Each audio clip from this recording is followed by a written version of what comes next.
मित्रांनो, आपल्या संस्कृतीत शक्तीच्या उपासनेला महत्त्व आहे. शक्ती ही एकमेव वैश्विक सत्ता मानली गेली आहे. नवरात्रीमध्ये माता दुर्गाला प्रसन्न करण्यासाठी दुर्गा सप्तशतीचे पठण विशेष फलदायी आहे.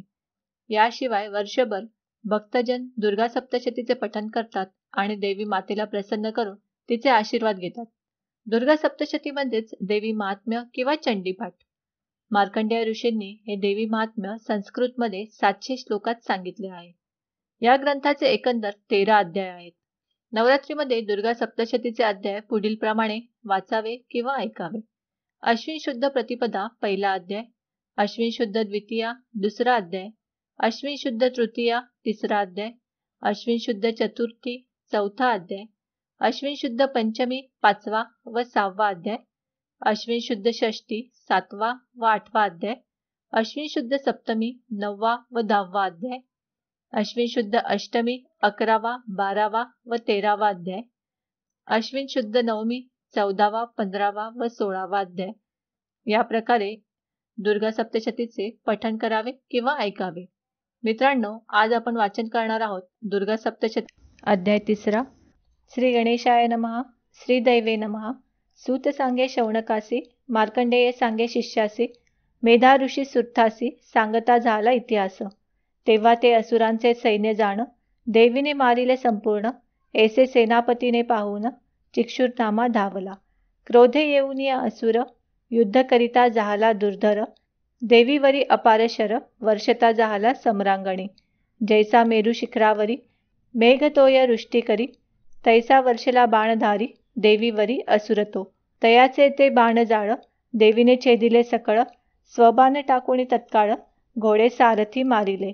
त्याच्या उच्च ध्वजाते छेदून, धनुष्य छेदिले सवेची जाण, सर्व गात्री बाण मारून, जर्जर केले तयासे. तेव्हा चरणी धावला असुर, क्रोधे घेऊनी ढाल तलवार, सिंहाचे मस्तकी सत्वर, ताडन करिता जाहला. तोची तीक्ष्ण खडग घेऊनी, देवीचा सव्य बाहू लक्षणी, ताडिता झाला तत्क्षणी. तो खडग फुटला हातीचा, मग रविबिंबासारखे जाण, शूल घेऊनी दैदिप्यमान, परमक्रोधमुक्त होऊन देवीवर टाकिले. देवीनेही शूल सोडिले, त्याही असुर शूल खंडिले, आणि शतदा छिन्न भिन्न केले शरीर तया दैत्याचे. ऐसा चिक्षुर पडलिया रणी, मग चामर गजारूढ होऊनी, क्रोधे धावला तयेक्षणी, शक्ती सोडित देवीवरी. तेव्हा देवीने हुंकारे सत्वर, शक्ती पाडिली मेदिनीवर, मग शूल घेऊनी चामर, देवीवरी टाकीतसे. देवीने आपल्या बाणे करुण, शतदा शूल खंडिले जाण, मग सिंह तो देवी वाहन, उड्डाण करिता जाहला. बैसोनी गजाचे कुंभांतरी, बाहू युद्ध करी केसरी, देवशत्रुसी महीवरी, पाडिता जाहला क्षणार्धे. दोघे बाहू युद्ध करिता, तो सिंह उडाला अवचिता, कर प्रहारे तत्वता, चामर शिर छेदिले. मग शिलावृक्षे करुण, देवीने मारिला उदग्र जाण, दंत मुष्टी तल हाणून, कराल तोही पाडिला.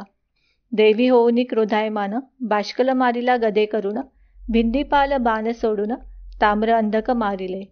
सवेची टाकोनिया त्रिशूळ, उग्रास्य उग्र वीर्य केवळ, मारुनी टाकिले तत्काळ, महाहनुई मारिला.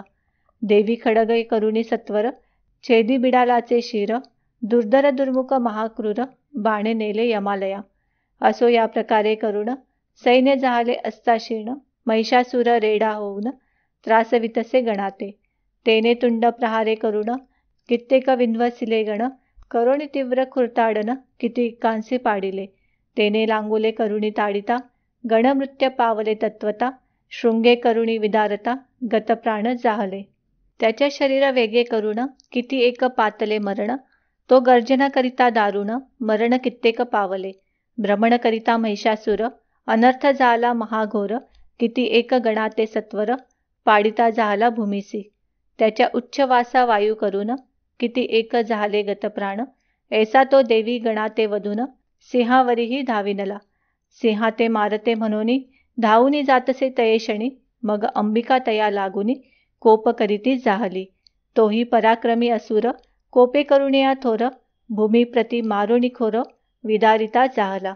मोठमोठे उच्च पर्वत, शृंगे करुणी विदारित, शने उडवून या टाकीत, गर्जना करीत भयंकर. त्याच्या वेगे भ्रमणे करुण, विदारिली पृथ्वी आपण, जेने लांगुल ताडणे जाण, सागरांतेही शोभविले. शृंगभ्रमणे करुणी सत्वर, विदारिले सर्व जलधर. ज्याच्या श्वासा निले अपार, पर्वत गेले आकाशी. ऐसा क्रोधे तीव्र झाला, मग देवीवरी धावियला. तेव्हा वधावया दैत्याला, कोप आणिला चंडिकेने. चंडिका पाशाते टाकोणी, बांधिती आहली तया लागुनी. तोही रेड्याचे रूप सोडूनी, सिंह होता जाहला. इतुक्यात छेदावे त्याचे शिर, तो पुरुष झाला खडगधर. देवीने तो लक्षणी सत्वर, बाण हाती घेतला. खडग चर्मासहित छेदून, पाडावे इतुक्यात जाण. असुर महागज होऊन, दिसता झाला देवी ते. असुर शुंडा दंडे करुणी, सिंहासी आकर्षिता ते क्षणी. जगदंबा खडगाते टाकुणी, शुंडा दंड छेदित. इतुक्यामध्ये तो असुर, रेडा झाला सत्वर. पुन्हा त्रैलोक्य चराचर, शोभविता झाला. त्यानंतर क्रोध पाऊन, जगन्माता करी मधुपान. दिसतसे अरुणलोचन, हंसती होय क्षणाक्षणा. तेव्हा गर्जना करुणी असुर, बलवीर्ये मदोन्मत निष्ठुर. शृंगे करुणी पर्वत थोर, देवीवरी टाकीतसे. देवीनी सोडूनी तीव्र बाण, पर्वत थोर टाकिले फोडून. मग त्या असुरा लागी वचन, देवी बोलती जाहली. मुढा क्षण मात्र गर्ज गर्ज, मी जोवरी मधुप्राशी सहज. तुझ मारिता अदितीज, गर्जतील सर्वही. मेधा म्हणे सुरतासी, ऐसे देवी वधुनी त्यासी. मग उड्डाण करू वेगेसी, असुरावरी बैसली. त्याच्या कंठाचे ठाई जाण, पादे केले आक्रमण. शुळे करुणी ताडन, त्याते करीती जाहली. एसिया परी तो निशाचर, देवीने पदे आक्रमिता सत्वर. निज मुखा पासोनी बाहेर, अर्धा निघता जाहला. अर्ध निघाला असता जाण, युद्ध करी असुरा आपण. देवीने पराक्रमे करुण, मोहे व्यापिले तयासी. नंतर खडग घेऊनी सत्वर, तत्काळ छेदिले असुर शिर.